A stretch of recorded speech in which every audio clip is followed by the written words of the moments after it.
করছি তালের ক্ষীর, আর এর মধ্যে পড়ে গেছে তেজপাতা, আর সাথে দিয়েছি চিনি।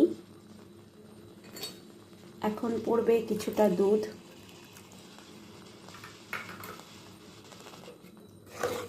ভালো করে নাড়াচাড়া দিয়ে এটাকে শুকিয়ে নিতে হবে।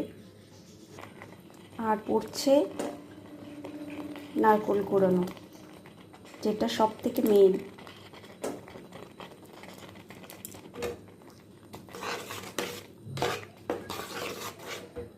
সকাল তৈরি করে নিয়েছি তালের ক্ষীর।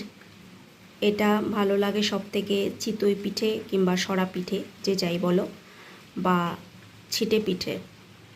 অসাধারণ লাগে খেতে। না খেয়ে থাকলে অবশ্যই একবার ট্রাই করবে আর আমাকে জানাবে কেমন লাগলো। সকাল তৈরি করে নিয়েছি তালের ক্ষীর। এটা ভালো লাগে সব থেকে চিতই পিঠে কিংবা সরা পিঠে, যে যাই বলো, বা ছিটে পিঠে।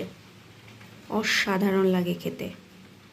না খেয়ে থাকলে অবশ্যই একবার ট্রাই করবে আর আমাকে জানাবে কেমন লাগলো।